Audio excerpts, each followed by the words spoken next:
নমস্কার বন্ধুরা, দেখো এবার ফাইনালি মন্দিরের ভেতরে ঢুকিয়ে ভোলে বাবার মাথায় ঘি মধু সব ভালোভাবে মাখিয়ে নিচ্ছি। দেখো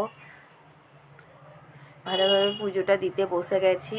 ভিড়টা একটু অল্পের মধ্যেই হয়ে এসেছিলো, শেষের দিকে ছিলাম। আমরা 6-7 জন মিলে পুজো দিচ্ছি। দেখো বেলপাতা একটা ফল বাবার মাথায় দিয়ে দুধ ঢালছি। তো দেখো ত্রিশূল একটু দিলাম, দেখো মাথাতে একটু দিলাম, জল ঢালছি, গঙ্গার জল।